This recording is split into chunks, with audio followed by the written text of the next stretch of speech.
Before we get started, spoilers for Game of Thrones Season 7 and earlier. Seriously, why are you here if you're that far behind and don't want spoilers? 2. Warning for those who are a bit more squeamish, I'm going to be showing scenes from The Cure for Greyscale, which involves cutting off infected skin. And we know how Game of Thrones prop, art, and costuming departments are, so you've been warned. Now, on with the show. What is it? Rum. Drink it all, please. I'm afraid this is going to hurt. First of all, I'm not going to recap everything since I'm sure you just want to get to The Cure itself. If you want to see the details in the show, just search Samuel Cures Ser Jorah, since that'll get you caught up story-wise. A big thing I've seen concerning The Cure in a lot of the comment sections is if they, being the Maesters, have a cure, why don't they use it? Why is it banned? It really makes them seem like they're pretty stuck up and full of themselves, but it's not really the case.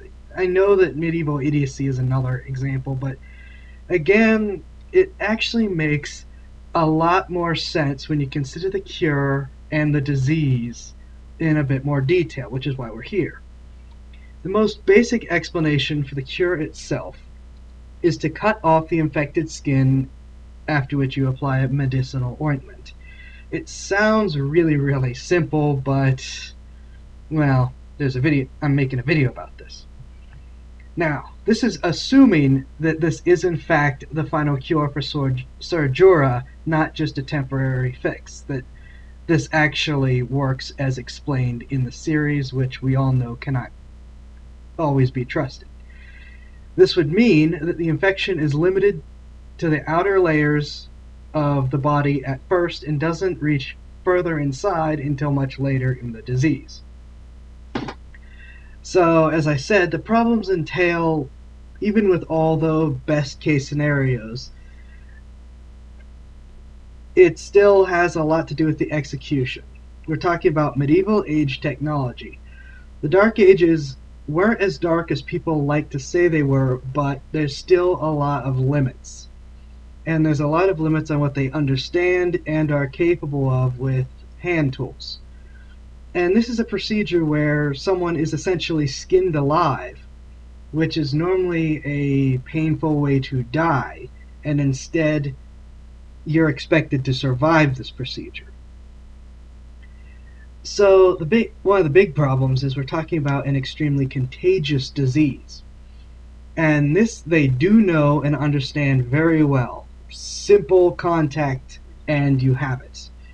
They don't know about germs, or possibly fungus, depending on how Greyscale actually works, but they do know about, how it is contracted.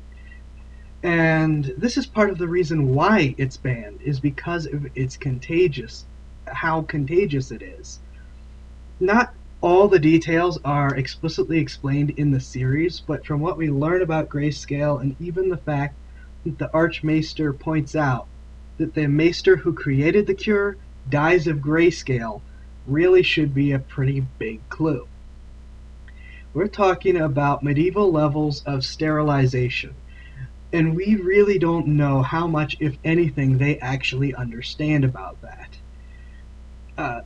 The sterilization and containment of a disease is very difficult, especially with this level of especially with how contagious Greyscale is, and that would be for modern age. And so if you're actually going to be physically operating on this person to save them, the chances of you being infected are extremely high. We're talking about handling and cutting through this stuff that one little piece of it that comes in contact with the wrong place will infect you. Yes, the Maesters are wearing coveralls and gloves, well, most of the time, when working with any kind of stuff, but This is cotton, this is fabric, this is not modern materials that are designed to be completely impermeable.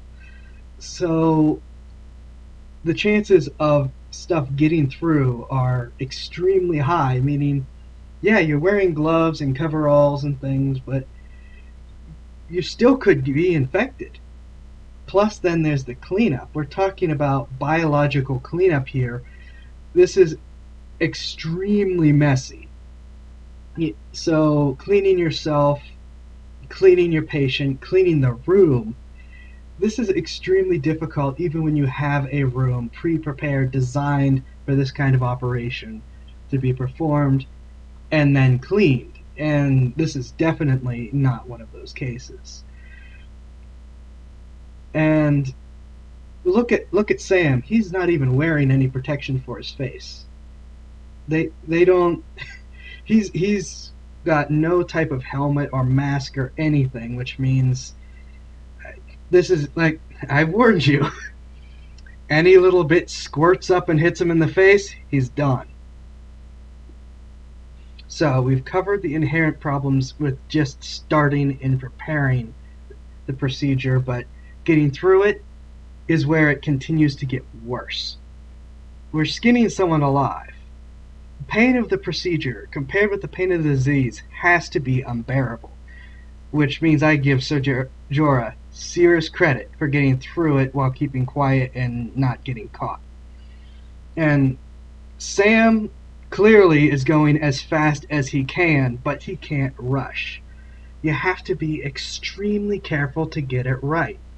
If you miss any little bit of grayscale, then the whole thing will just start all over again, and potentially worse because you've just done a serious number on a person physically, so they are going to be seriously weakened, so it could spread even faster.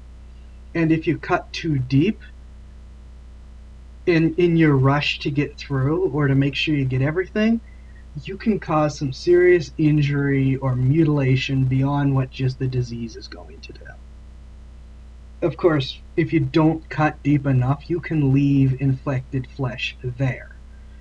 And this is flesh that, due to the nature of how it was left with the outer layers being cut off, you might not be able to distinguish that it is still infected, which means the person might look cured to people and then be sent on their way, just like the Maester does with Jorah, and they'll go about with an extremely infectious disease. And congratulations, you just started a grayscale plague and potentially doomed multiple cities, considering the fact that Ser Jorah, or whoever your patient is, would be trying to get home, which may or may not be very far away. So let's assume you do manage to excise all of the grayscale without infecting yourself or cutting in such a way to kill your patient. There's still the issue that you just removed large sections of the skin, which you need to survive, which opens up a very large risk of secondary infection. Your patient may not die of grayscale, but there's no telling what other horrific diseases they could get because they're not really protected. And they could die of that, or they could get something that would then take hold and they'd spread it, and you also have a plague. And that's not even going into the fact that maybe they still have grayscale and got something else. Congratulations, you created a double, triple, whatever plague. Just goes so far downhill so quickly. Now, because of this whole threat of secondary infection, that's probably one of the biggest points of the medicinal ointment. They don't say, but it's pretty safe to assume that the ointment probably isn't just there to dull the pain. That's assuming it even does that. It is probably a post-procedure procedure to serve as a sterilization measure or an antiseptic, or I don't know if they would have antibiotics then, but something to help prevent secondary infection, is that a word? Clean the area, and possibly try to help encourage rapid healing of the area that just had its skin torn off. I mean, come on, that's going to need healing. And I find it unlikely that Sir Jorah is going to be able to stand after this procedure. He has to be seriously hurting. If he is able to stand, I doubt he'd be able to hold in his pain as much as he does in that scene. And there's no way he would look that good the morning after the procedure, even if the ointment does encourage rapid healing. It would have to be at magical levels. An argument for this is probably a combination of budget and the team questioning if they've already pushed the limits, just showing us Sam sawing away, because that he would look really, really bad. If you look at the procedure, I've seen it compared to peeling off a scab. That is not peeling off a scab. You are cutting layers of skin off of someone. It's you're skinning him. Maybe not all the way down, but you're skinning him. You're not peeling a scab off. He should look like death where it was pulled off. And that is an analysis, some explanation of the Greyscale cure, presuming the procedure works as explained and Greyscale doesn't, infect much deeper until much later. As well as hopefully a good look at the fact that it's banned for a reason. It's banned for a very good reason. The Maesters are not the stuck-up holier-than-thou bookworms that initial reactions seem to be. They have very good reason to not want people to be just practicing this willy-nilly. And I believe that very experienced healers failed in this procedure. So that is everything that I have, and like I said, this is all done unofficially. There's no the production team or George R.R. Martin himself have not come forward and explained Greyscale any more than what is summarized here. There's more details, but I didn't want to go into everything. But yeah, so without any other official full explanation, these things and why, that makes this at best a theory. Maybe even a movie. Oh, come on!